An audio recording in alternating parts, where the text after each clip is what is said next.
जय Hind. Welcome to Doon Indian Defence Academy Dehradun. बच्चों, आप लोगों को कल हमारे चैनल के माध्यम से आंसर की मिल गई होगी और आपने देख भी लिया होगा कितने क्वेश्चन सही हैं कितने क्वेश्चन गलत हैं। आज हम आप लोगों के लिए लाए हैं डिटेल सॉल्यूशन। तो मैं आपका फिजिक्स का टीचर नवीन नौटियाल। शुरू करते हैं आज का सेशन। तो देखते हैं किस तरीके से क्वेश्चन आए हैं और आपने उन्हें कैसे अटेम्प्ट किया होगा। तो यहाँ पे आपके पास जो पहला क्वेश्चन था ऑप्टिक्स से था और काफ़ी अच्छा क्वेश्चन था। लिखा है focal length of convex lens आपको दे रखी है। दो कॉन्वेक्स लेंस है, एक की है 50 सेंटीमीटर, एक की है बेटा 50 सेंटीमीटर और दूसरे के 25 सेंटीमीटर। और बोला यदि दोनों लेंस को एक दूसरे के साथ कुछ इस प्रकार से रखा जाए, इस तरीके से बिल्कुल सटा के रखा जाए, है ना। और आपसे पूछा गया कि बताइए पावर कितनी होगी कॉम्बिनेशन की। तो आपको सबसे पहले तो पावर का फॉर्मूला आना चाहिए। फोकल लेंथ का पावर के साथ क्या रिलेशन है, तो हम जानते हैं P बराबर होता है बच्चा 1/f। और जब आपके पास दो लेंस हो और दोनों को एक दूसरे के साथ रखा गया है तो पावर हो जाती है P बराबर P1 प्लस P2। बिल्कुल ध्यान रखेंगे आप। तो अगर आपको फोकल लेंथ के टर्म में लिखना है तो इसे लिखेंगे 1/f1 प्लस 1/f2।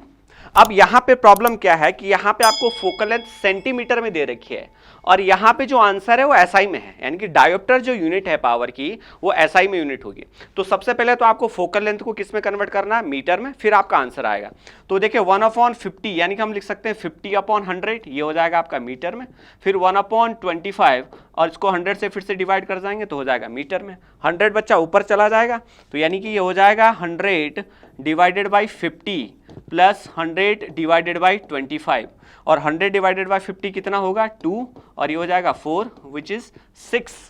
अब आपको दूसरी बात यहाँ पे एक अच्छा और दे रखा है कि दोनों दे रखा +6 और -6। तो आपको ये भी पता होना चाहिए जो कॉन्वेक्स लेंस है उसकी जो फोकल लेंथ होती है पॉजिटिव होती है तो पावर उसकी क्या होगी, पॉजिटिव होगी। इसलिए आपका जो करेक्ट आंसर हो जाएगा वो हो जाएगा 6 डायोप्टर। तो जिन बच्चों ने 6 डायोप्टर किया बिल्कुल सही है। आखिरी दम तक आपको ये ध्यान रखना है कि प्लस होगा माइनस, ये इसके लिए आपको बारीक थोड़ी सी ध्यान देना पड़ेगा कि कॉन्वेक्स लेंस है। कई बच्चे जल्दीबाजी में करके 6 दिखा तो -6 पे भी क्लिक कर देंगे तो आंसर आपका वहां पे क्या हो जाएगा, गलत हो जाएगा। ठीक है, नेक्स्ट क्वेश्चन आपके सामने, विच one of the following term can not represent electric power. तो हमने आपको एक ट्रिक के माध्यम से सिखा रखा था P बराबर VI, यानी कि इसको बोलते हैं VIP। आप ऐसे भी याद कर सकते हैं VIP, यानी कि P बराबर क्या हो जाएगा VI। तो पहला फॉर्मूला तो सही है सर, ये तो हो नहीं सकता। आपको नॉट करेक्ट देखना है, जो रिप्रेजेंट नहीं करता, ध्यान रखेंगे आप। तो P बराबर VI। कभी कभी बच्चा ये ध्यान नहीं देता तो आपको इसलिए यहाँ पे थोड़ा आपको बोल्ड भी कर रखा लेटर, ताकि आप ध्यान से देखें। आपको वो चीज चूज करनी है जो पावर को रिप्रेजेंट नहीं करती। तो P बराबर VI हो जाएगा। V को हम लिख सकते हैं IR, तो फिर से दूसरा फॉर्मूला बन जाएगा I²R, यानी कि ये भी पावर का फॉर्मूला। तो आपका ये वाला ऑप्शन भी कैंसिल हो जाएगा। तीसरा आप लिख सकते हैं I को हम क्या लिख सकते हैं सर, V/R, तो लिखेंगे V²/R, यानी कि एक ही ऑप्शन बच सकता है ऐसा जिसको हम पावर के फॉर्म में रिप्रेजेंट नहीं कर सकते, वो आपका क्या हो जाएगा, बी ऑप्शन हो जाएगा। तो यहां पे आपका बी ऑप्शन सही होना था। क्लियर। थर्ड क्वेश्चन है, the refractive index of crown glass is close to 3/2। तो सबसे पहले आपसे पूछा रिफ्रैक्टिव इंडेक्स, जिसका फॉर्मूला होता है C/V। C है speed of light in vacuum और V होगा speed of light in medium, जिस मीडियम में लाइट जा रही है। तो ध्यान रखेंगे speed of light in air C माना है, तो बताओ speed of light crown glass में कितनी होगी। तो आपको रिफ्रैक्टिव इंडेक्स की जगह क्या रखना, कितना दे रखा 3/2, यानी कि C/V, क्योंकि C के फॉर्म में आंसर बताना। तो V इक्वल टू क्या हो जाएगा 2/3 इंटू C। बहुत आसान क्वेश्चन था। और आप देखिए ऑप्शन नंबर कौन सा है, बिल्कुल सही। ध्यान रखेंगे एक भी डिजिट अगर ऊपर नीचे हो गया तो आंसर गलत हो जाएगा, क्योंकि दोनों ही ऑप्शन में है। तो ध्यान रखेंगे 2/3C हो जाएगा। तो ध्यान रखेंगे C ऑप्शन आपका क्या हो जाएगा, करेक्ट हो जाएगा। क्लियर। कुछ क्वेश्चन ठीक थे, कुछ क्वेश्चन काफी आसान थे। जैसे ये वाला क्वेश्चन कई बच्चे तो इसलिए छोड़ देते हैं कि बहुत बड़ा थ्योरी लिखा, स्किप करते चलो। लेकिन आपको नहीं, यहाँ पे बहुत छोटी सी बात ध्यान रखनी है कि आपको वॉल्यूम ऑफ सील्ड पैकेट दे रखा है। एक चीज तो यहाँ पे 1 लीटर है। मैं बार बार बच्चों को यही चीज समझाता हूँ कि बच्चा अगर आपका यूनिट बहुत अच्छा है तो कहीं ना कहीं आपको क्वेश्चन को सॉल्व करने में 30% मदद मिल जाती है। यहाँ पे एक सील्ड पैकेट है जिसका वॉल्यूम 1 लीटर है, उसका मास है 800 ग्राम। अब इसको पहले तो कहां रखा गया, वाटर में डाला गया, जिसकी वाटर की डेंसिटी कितनी है 1 ग्राम पर सेंटीमीटर क्यूब। और फिर अगेन उसको बी टाइप के लिक्विड में डाला गया जिसकी डेंसिटी है 1.5 ग्राम पर सेंटीमीटर क्यूब। अब आपको बताना है कि ये जो पैकेट है, आप ऑप्शन पढ़ के बता सकते हैं इनको, पैकेट डूब जाएगा या फ्लोट करेगा। हमने आपसे बताया था कि जब भी दो लिक्विड अगर एक दूसरे के ऊपर है, ऑब्जेक्ट लिक्विड के ऊपर है, तो जिसकी डेंसिटी कम होगी वो फ्लोट करेगा और जिसकी डेंसिटी ज्यादा होगी लिक्विड से वो क्या हो जाएगा, सिंक हो जाएगा। तो सबसे पहले तो आपको इस पैकेट का डेंसिटी निकालना है और हम जानते हैं डेंसिटी बराबर क्या होता है, मास अपॉन वॉल्यूम। तो बहुत आसान है, मास क्या हो जाएगा 800। अब कई बच्चा लीटर को यहां कन्वर्ट नहीं करेंगे तो आंसर गलत हो जाएगा, ठीक है। तो लीटर यानी कि आपको एक यहीं पे इंटरेस्टिंग पॉइंट था कि 1 लीटर, क्योंकि सेंटीमीटर आंसर है तो 1000 सेंटीमीटर क्यूब होते हैं, यानी कि यहां पे मास अपॉन वॉल्यूम क्या लिखेंगे 8/1000। तो 2 0 से 2 0 कट जाएगा, 8/10 जिसे हम लिख सकते हैं 4/5 ग्राम पर सेंटीमीटर क्यूब। अब ये देखोगे लेस देन 1 आ रहा है, ये वैल्यू क्या आएगी, लेस देन 1 आएगी। लेकिन जिस लिक्विड में डाला गया उसकी डेंसिटी 1 ग्राम है और अग्रणी जो दूसरा लिक्विड है उसकी 1.5 है, यानी कि इस पैकेट की जो डेंसिटी है दोनों लिक्विड से कम है, यानी कि दोनों लिक्विड में क्या करेगा, फ्लोट करेगा। तो आप देख लीजिए कौन सा आंसर सही है। पहला आंसर सही है, the packet will float in both water and liquid, बिल्कुल यही आंसर आपका करेक्ट हो जाएगा। क्लियर है, ध्यान रखना आपको यहां पर डेंसिटी निकालनी थी। नेक्स्ट क्वेश्चन क्या है, a simple pendulum having Bob of mass m and length उसकी क्या है, स्ट्रिंग की l है और जिसका जो टाइम पीरियड वो t है। तो आपको टाइम पीरियड ऑफ पेंडुलम पता होना चाहिए। t बराबर क्या होता है 2π√L/g।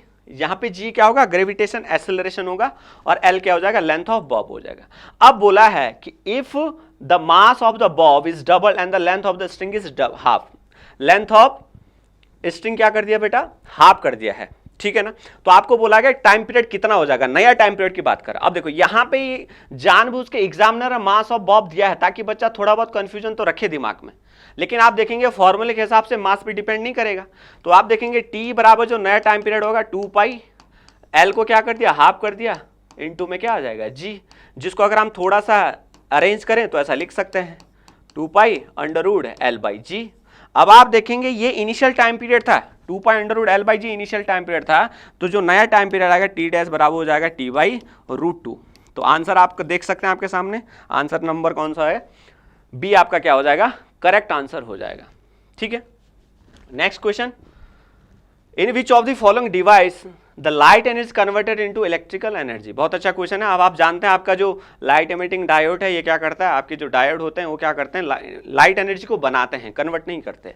लेजर डायोड भी आपका सेमीकंडक्टर का पार्ट है। सोलर सेल आपने देखा होगा, जो आपके सोलर सेल आजकल इस्तेमाल किए जाते हैं वो क्या करते हैं, लाइट एनर्जी लेते हैं सन से, उसी को किस में कन्वर्ट कर देते हैं, इलेक्ट्रिकल एनर्जी में कन्वर्ट कर देते हैं। तो आपका जो आंसर हो जाएगा क्या हो जाएगा, सोलर सेल। सीधा 30 सेकेंड या 20 सेकेंड का आंसर था ये। क्लियर। नेक्स्ट क्वेश्चन, ये देखो ये बार बार आपसे पूछा गया था जब हम साउंड एंड वेव पढ़ रहे थे, उसमें बार बार बताया गया था कि सोनार एक ऐसी डिवाइस है जिसमें हम क्या कर सकते हैं, अंडर वाटर जो शिप है उनकी डिस्टेंस निकाल सकते हैं या सी की आपके क्या निकाल सकते हैं, डेप्थ निकाल सकते हैं with the help of fathometer से। तो यहाँ पे बोला गया कि कौन सी वेव सोनार में इस्तेमाल की जाती है, तो ऐसी वेव जिनकी फ्रीक्वेंसी ग्रेटर देन 20,000 हर्ट्ज होती है, ग्रेटर देन 20,000 हर्ट्ज होती है, उन वेव को बोला जाता है अल्ट्रासोनिक वेव। और वही वेव आपको किस में इस्तेमाल की जाती है, सोनार में इस्तेमाल की जाती है, इंफ्रासोनिक नहीं होगी, ध्यान रखेंगे। तो यहां पे आंसर क्या हो जाएगा, अल्ट्रासोनिक वेव हो जाएगा। बिल्कुल सीधा वन लाइनर क्वेश्चन था, सोनार पे कौन सी वेव बेस्ड है, तो अल्ट्रासोनिक वेव के प्रिंसिपल पे ये काम करता है। क्लियर। फिर आपका विच one of the following statement about the speed of sound wave is not correct. फिर से ध्यान रखेंगे, नॉट करेक्ट बेटा, कई बच्चे करेक्ट करके उसी ऑप्शन को क्लिक कर जाते हैं, आपको वो चीज देखनी है जो गलत है। तो आप देखेंगे speed of sound wave in steel is higher than in water. फिर से हमने बोला कि सॉलिड में क्या होगी, साउंड वेव की स्पीड क्या होगी, ज्यादा, फिर किस में होगी, लिक्विड में, फिर किस में होगी, गैस में। तो ये तो ऑप्शन नंबर आपका क्या है, सही है। आपको चूज करना जो गलत है। अब देखो speed of sound wave in air decrease with increase in temperature, ऐसा नहीं है, क्योंकि जो स्पीड ऑफ साउंड वेव है वो डायरेक्टली प्रोपोर्शनल होता है √T, यानी कि टेम्परेचर के बढ़ने से speed of sound wave increase करता है। लेकिन ऑप्शन इसका जस्ट अपोजिट बोल रहा है, यानी कि हमारा यही आंसर होगा। तो आप बी को सीधा क्लिक कर सकते हैं, आप चाहे तो आगे चेक कर सकते हैं। तो इस आप देखेंगे speed of sound wave in increase with, ये सही स्टेटमेंट है। फिर लिखा speed of sound wave in water higher than the air, बिल्कुल सही है, क्योंकि हम यहां से इसको देख सकते हैं, लिक्विड में क्या होगी ज्यादा और गैस में क्या होगी कम होगी। Clear. Next question, a bullet of mass 10 gram is horizontally fired with a velocity of 300 meter per second from a pistol of mass 1 kg। है ना। तो आपको अगर मैं थोड़ा सा बुलेट बनाऊं, आप हंसेंगे नहीं, मैं आपको फ्रंट व्यू बना के दिखा रहा हूं, बुलेट का ये फ्रंट व्यू है, ठीक है सर। ये देखो यहाँ पे बुलेट है बेटा, ये बुलेट जो निकलेगी यहाँ से, कह रहा है जब इससे ट्रिगर दबाया जाएगा तो निकलेगा आगे 300 मीटर पर सेकेंड से, और इस बुलेट का जो मास है वो 10 ग्राम है। आपसे बोला गया जो रिक्वायर्ड वेलोसिटी है ना, ये जो आपने कंजर्वेशन ऑफ मोमेंटम पढ़ा होगा, जब आप किसी गन से बुलेट फायर करते हैं तो थोड़ा सा थ्रस्ट पीछे लगता है, किसकी वजह से, कंजर्वेशन ऑफ मोमेंटम बैलेंस करने के लिए। तो आप देखेंगे यहाँ पे जो रिक्वायर्ड वेलोसिटी है उसका फॉर्मूला होता है mb इंटू वीबी अपॉन में mg। माइनस साइन इसलिए आएगा क्योंकि पीछे की तरफ धक्का लगेगा, आगे को हम क्या कंसीडर करते हैं, पॉजिटिव, तो पीछे को क्या हो जाएगा, नेगेटिव। यानी कि m इंटू वीबी क्या होगा, मोमेंटम ऑफ बुलेट। तो मास कितना बुलेट का, 10 ग्राम, वेलोसिटी कितनी है 300, और अपॉन में क्या आ जाएगा, mg है बेटा 1 kg। अब आपको ध्यान देना है, यहाँ पे बुलेट का मास 10 ग्राम दे रखा। कई बच्चे ऐसे सॉल्व करके चले जाएंगे, गलत हो जाएगा। तो 10 ग्राम को अगर केजी में करेंगे तो उसको 1000 से डिवाइड करना पड़ेगा। तो आप देखेंगे 2 जीरो से कैंसिल हो जाएगा, 1 जीरो से हो जाएगा, तो आ जाएगा आपका -3 मीटर पर सेकेंड। क्लियर है बच्चा। कई बच्चे देखो दोनों ऑप्शन दे रखे हैं, 3 मीटर पर सेकेंड भी है और -3 मीटर पर सेकेंड भी है। चूंकि हम आगे वाली डायरेक्शन को पॉजिटिव लेते हैं तो जस्ट अपोजिट क्या हो जाएगी, निगेटिव हो जाएगा। तो आंसर हो जाएगा -3 मीटर पर सेकेंड। क्लियर है, बहुत आसान क्वेश्चन था। Next question, Which one of the following metal most commonly used in the making of the filament of electric bulb? बहुत बार पूछा गया, टंगस्टन इस्तेमाल होता है फिलामेंट बनाने के लिए, क्योंकि सर इसका मेल्टिंग पॉइंट बहुत ज़्यादा होता है, ये पिघलता नहीं आसानी से, तो आपका जो बल्ब है लगातार जलता रहेगा। अगर आप ऐसा मेटल इस्तेमाल करते हैं जिसका मेल्टिंग पॉइंट लो होगा तो बल्ब क्या हो जाएगा, मेल्टिंग की वजह से वो अंदर का जो मेटल हो क्या हो जाएगा, पिघल जाएगा और बल्ब खराब हो जाएगा। इसलिए टंगस्टन को इस्तेमाल किया जाता है। सीधा वन लाइनर था। Next, a microphone convert. Microphone जो आप दिख रहा होगा मेरे इसमें, मैं यहाँ से कुछ बोल रहा हूँ, ये इलेक्ट्रिकल सिग्नल में कन्वर्ट हो रहा है। जो मेरी आवाज़ है वो किस में कन्वर्ट हो रही है, इलेक्ट्रिकल सिग्नल में कन्वर्ट हो रही है। लेकिन जो लाउड स्पीकर है वो इलेक्ट्रिकल को साउंड में कन्वर्ट करता है। तो माइक्रोफोन क्या करेगा, साउंड को इलेक्ट्रिकल में कन्वर्ट करेगा। ध्यान रखेंगे, पहला ही ऑप्शन ऐसा रखा है कि बच्चा हो सकता है गलती करे। लाउड स्पीकर इलेक्ट्रिकल को साउंड में कन्वर्ट करता है, लेकिन जो माइक्रोफोन है वो साउंड को किस में कन्वर्ट करेगा, इलेक्ट्रिकल में कन्वर्ट करेगा। क्लियर। तो ऑप्शन नंबर बी क्या हो जाएगा, करेक्ट हो जाएगा। अब लिखा human I can see object at different distance, है ना। जो आपका ह्यूमन आई है, भगवान की कुछ ऐसी देन है बेटा कि अगर आप दूर का देखना चाहते हैं तो अपने आप आपकी आई का जो फोकल लेंथ है पावर खुद से एडजस्ट हो जाती है, और नजदीक का देखें ना तब भी अपने आप एडजस्ट हो जाती है। बाकी ऐसा कोई सा भी लेंस नहीं है जो खुद से एडजस्ट हो। जैसा आप चश्मा पहनते हैं, उसका जो फोकल है तो फिक्स है, उसकी पावर फिक्स है, लेकिन ह्यूमन आई खुद ब खुद क्या होता है, एडजस्ट होता जाता है। तो उस एडजस्टमेंट को बोलते हैं अकोमोडेशन ऑफ आई, है ना। सामंजस्य खुद से बिठा देता है। दूर का देखना होगा तो थिन हो जाएगा और नजदीक का देखना होगा तो मोटा हो जाएगा, क्योंकि नजदीक की चीजों को देखने के लिए पावर ज्यादा चाहिए होती है। तो इसी चीज को बोला जाता है अकोमोडेशन ऑफ आई। तो आंसर नंबर डी क्या हो जाएगा, करेक्ट हो जाएगा। क्लियर। फिर आपका next question, the commercial unit. बहुत आसान क्वेश्चन, कई बार क्लास में डिस्कस कर चुके हैं। जिन बच्चों ने क्लास अटेंड की होगी, जो हमारे ऑफलाइन बैच को अटेंड करता होगा, बिल्कुल डायरेक्ट बेस्ड क्वेश्चन था। 1 किलोवाट ये कमर्शियल यूनिट ऑफ इलेक्ट्रिसिटी भी होता है। और 1 kWh का मतलब क्या हुआ बेटा, बहुत आसान है। किलो का मतलब आपसे बता रखा है ऐसा प्रीफिक्स में 10⁵, और वाट आप जानते हैं सर, वो वाला वाट नहीं बेटा, जूल पर सेकंड की बात कर रहे हैं, जूल पर सेकंड। और आवर आप देखेंगे 3600 सेकंड होते हैं सर, बिल्कुल सही सुना आपने, 3600 सेकंड होते हैं। तो आप देखेंगे सेकंड से सेकंड कट जाएगा, हमारे पास बन के आ जाएगा 3.6 इंटू 10⁻6 जूल। तो आप देख लीजिए कौन सा आंसर आपके पास है। बिल्कुल आपका जो ए ऑप्शन क्या हो जाएगा, करेक्ट हो जाएगा। हमने कई बार बोला यूनिट से 3 या 4 क्वेश्चन हर बार पूछे जाते हैं, यानी कि एक क्वेश्चन 4 नंबर का, अगर आप थोड़ी सी मेहनत करते हैं तो 20 नंबर आप ऐसे ही ले लेंगे। ठीक है। अब देखो, which one of the following statement regarding current carrying solenoid. तो आपको पता होना चाहिए कि एक सोलेनॉइड के अंदर जो मैग्नेटिक फील्ड का फॉर्मूला होता है वो होता है μ0 Ni। जितना ज्यादा करंट उतना ज्यादा मैग्नेटिक फील्ड, जितना ज्यादा number of turns per unit length उतना ज्यादा मैग्नेटिक फील्ड। कौन सा सही नहीं है, आपने देखा इस बार 3 या 4 क्वेश्चन ऐसे हैं, कौन सा सही नहीं है, कौन सा सही नहीं है। बच्चा सही को क्लिक करके चला जाता है, हालांकि उसकी नॉलेज अच्छी है, आपको फोकस करना नॉट करेक्ट। तो लिखा the magnetic field inside the solenoid is uniform, बिल्कुल यूनिफॉर्म होती है, करेक्ट स्टेटमेंट है। The current carrying solenoid behave like a bar magnet, बिल्कुल ऐसा ही बिहेव करता है। तीसरा, the magnetic field inside the solenoid increase with increase in current, क्योंकि डायरेक्टली प्रोपोर्शनल है, तो जितना ज्यादा करंट उतना ज्यादा मैग्नेटिक फील्ड। अब जब किसी बार मैग्नेट का सॉफ्ट आयरन रखा जाता है तो उसकी मैग्नेटिक फील्ड बढ़ जाती है, ना कि कांस्टेंट होती है। लेकिन यहां पे बोला कि कांस्टेंट रहेगी और आपको नॉट करेक्ट ही चूज करना है, तो ऑप्शन नंबर डी क्या हो जाएगा, करेक्ट हो जाएगा। क्लियर। नेक्स्ट क्वेश्चन, द अब लिखा बेटा an object is made of 2 equal parts by volume. फिर से डेंसिटी फ्लूइड मैकेनिक्स के क्वेश्चन आए हैं, 2 क्वेश्चन हो गए। हैज डेंसिटी ρ1, दूसरे की क्या है बेटा 2 रो है, ठीक है। वो बोला गया एवरेज डेंसिटी बोलो, तो हमने बोला जब आप इक्वल मास मिलाते हैं तो जो एवरेज डेंसिटी होती है वो होती है 2 ρ1 ρ2 अपॉन ρ1 प्लस ρ2। ये तब है जब आप इक्वल मास मिलाते हैं। लेकिन यहाँ पे क्वेश्चन बोला इक्वल वॉल्यूम, तो जो एवरेज होता है नॉर्मल आप जो वॉल्यूम से फॉर्मूला निकालते हैं वही यहाँ पे हो जाएगा ρ1 ρ2 प्लस डिवाइडेड बाई 2।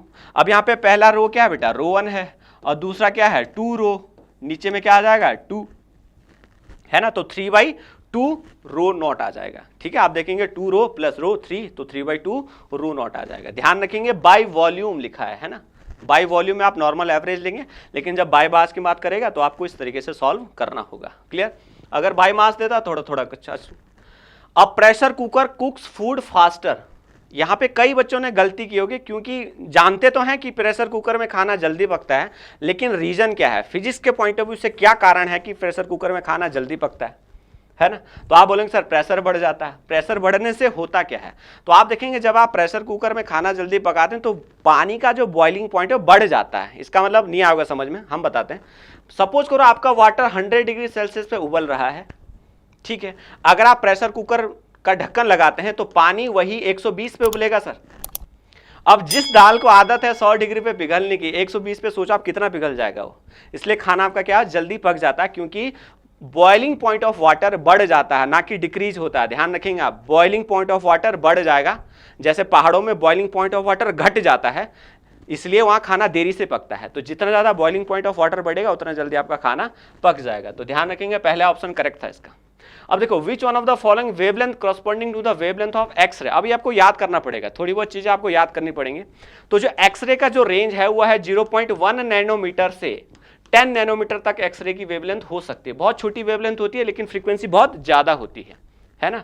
तो आपको देखो ऑप्शन नंबर में कौन सा सही बैठ रहा, तो आपको इस रेंज में जो आएगा वो आएगा 1 नैनोमीटर। इतनी छोटी वेवलेंथ होती है। नैनो का मतलब है 10⁻⁹, नैनो गाड़ी नहीं है, 10⁻⁹ मतलब है इसका, ठीक है। ऐसा ही प्रीफिक्सेस का पार्ट है। अब लिखा electric bulb connected to 20 volt generator, the current drawn is 600 milliampere, what is power. फिर से एक पहला क्वेश्चन पावर का था, एक दूसरा पावर का आ चुका। तो हम जानते हैं P बराबर VI, तो P बराबर VI हो जाएगा। V कितना है 220। अब I देखो बच्चा फिर से यूनिट का खेल खेला है, एग्जामिनर ने 600 मिली एम्पेयर लिखा है, तो आपको फिर से SI में कन्वर्ट करने पड़ेगा। मिली का मतलब क्या हुआ 10⁻³ ठीक है। अब आप इसे अगर सॉल्व करेंगे तो आप देखें 220 इंटू 6 इंटू 10⁻⁻1, तो इसको लिख सकते हैं 22 इंटू 6। आप इसको सॉल्व करेंगे तो 132 वॉट आपका आंसर आ जाएगा। देखो आपके पास जो जो गलतियां आप कर सकते हैं ऑप्शन में दिख जाएंगे आपको, तो ध्यान रखेंगे ए ऑप्शन आपका करेक्ट हो जाएगा, ठीक है। Next question, When the pitch of sound, फिर से CDS में भी इस बार पूछा गया था, पिच ऑफ साउंड से लेके, और NDA में भी पूछा गया है। तो ध्यान रखेंगे पिच का सीधा सीधा लेना देना फ्रीक्वेंसी से है और लाउडनेस का लेना देना एम्पलीट्यूड से। जैसे शेर का दहाड़ना ये डिपेंड करेगा लाउडनेस पे, लेकिन किसी संगीत के माध्यम से आप सुनेंगे, जैसे वुमन वॉइस होती है, फीमेल वॉइस होती है, बहुत अच्छी मधुरता होती है ना। ड्रीम गर्ल मूवी आपने देखी होगी, काफ़ी अच्छा उसमें पिच का इस्तेमाल किया गया है। तो जैसे जैसे आप पिच बढ़ाएंगे इसका मतलब आप फ्रीक्वेंसी बढ़ा रहे हैं। तो ध्यान रखेंगे ऑप्शन नंबर डी क्या हो जाएगा, करेक्ट हो जाएगा। क्लियर।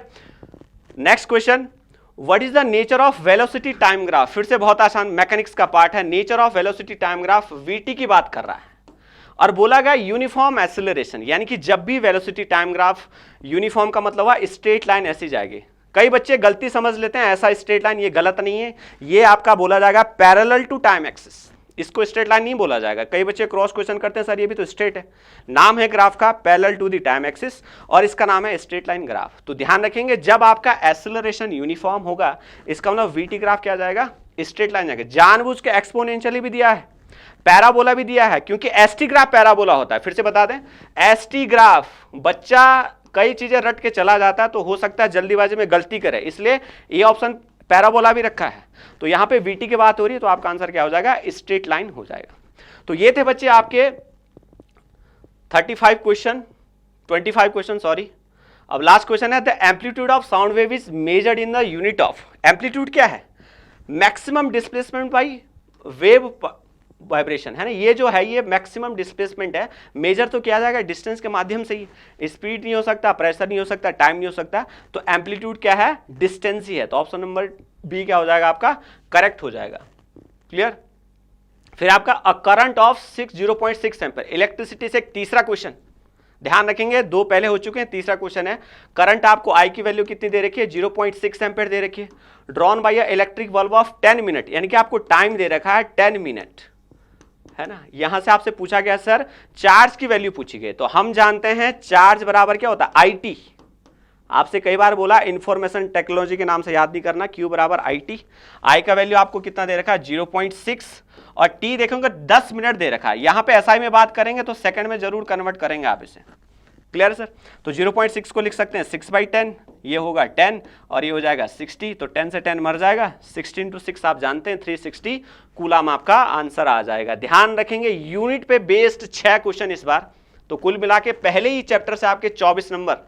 फिर लगा डीसी जनरेटर, हमसे आपसे बोला था आप एक याद कर लो जो जनरेटर, दूसरा आप याद कर लो क्या, ट्रांसफॉर्मर। तो जनरेटर डिपेंड करता है किस पे, इलेक्ट्रोमैग्नेटिक इंडक्शन, ये उसी प्रिंसिपल पे काम करेगा, ये कन्वर्ट क्या करेगा, मैकेनिकल एनर्जी को इलेक्ट्रिकल एनर्जी में बनाता है। तो ध्यान रखेंगे फैराडे ने दिया था इसलिए इसको बोला गया Faraday law of electromagnetic induction, विद्युत चुंबकीय प्रेरण जिसे बोला जाता है। ठीक है, ओम्स लॉ आप जानते हैं V बराबर IR होता है, जूस लॉ ऑफ हीटिंग आप जानते हैं I²R होता है, जो आपका क्या होता है, पावर को ट्रांसमिट किया जाता है हाई वोल्टेज और लो करंट के साथ ट्रांसमिट किया जाता है। ठीक है, फिर the presence of magnetic field, पिछली बार भी एक क्वेश्चन पूछा गया था कि बताइए एमीटर से क्या मेजर किया जाएगा, इस बार पूछा गया है किसकी बात कर रहा है, मैग्नेटिक फील्ड की बात कर रहा है। तो जिन बच्चों को 2-3 चीजें भी याद है वो ऐसे भी क्लिक कर देगा आंसर को। देखो एमीटर आप जानते हैं करंट मेजर किया जाएगा सर, वोल्ट मीटर आप जानते हैं वोल्टेज मेजर किया जाएगा, मोटर तो आप जानते ही हैं सर, मोटर क्या करती है सर, इलेक्ट्रिकल एनर्जी को मैकेनिकल एनर्जी में कन्वर्ट करता है। तो ऑप्शन नंबर एक ही बचता है, मैग्नेटिक नीडल जिसे बोला जाता है कंपास, उसको अगर आप कहीं पे रखते हैं अगर वो डिफ्लेक्ट हो रही है इसका मतलब वहां पे आसपास पे क्या होगा, चुंबकीय क्षेत्र अवेलेबल होगा। तो ऑप्शन नंबर सी क्या हो जाएगा, करेक्ट हो जाएगा। ये तो बहुत आसान क्वेश्चन था, इसको पढ़ने की जरूरत है क्या। तो देखो स्पीड और वेलोसिटी में बताना कौन सा स्केलर है कौन सा वेक्टर है, दोनों ये बहने बहने हैं। तो स्पीड क्या हो जाएगा सर, स्केलर है, और वेलोसिटी क्या हो जाएगा, वेक्टर है। कई बार आपसे बोला देखो स्पीड का पहला S है तो स्केलर, वेलोसिटी का पहले V है तो वेक्टर, आप ऐसे भी याद कर सकते हैं। जी बिल्कुल, ऐसी ट्रिक आपको दी जाएंगे, आप हमारा ऑफलाइन बैच जरूर अटेंड करें। तो ऑप्शन नंबर डी बिल्कुल आप देखेंगे, स्पीड क्या है सर, स्केलर क्वांटिटी, और वेलोसिटी क्या हो जाएगा, वेक्टर क्वांटिटी हो जाएगा। क्लियर। तो ये थे हमारे एनडीए 2012 के 25 क्वेश्चन, 22 के 25 क्वेश्चन। उम्मीद करता हूं आप लोगों का सही से पेपर हुआ होगा। यदि आपको लगता है कि आपका रिटन एग्जाम क्लियर हुआ है तो हमारे यहाँ से नेक्स्ट मंडे से एसएससी के बैच स्टार्ट हो रही हैं, आप जरूर रजिस्ट्रेशन करवाएं, और जरूर हमारे जो एनडीए के आने वाले ऑफलाइन बैच हैं उनमें भी आप जरूर रजिस्टर करवा सकते हैं। जय हिंद।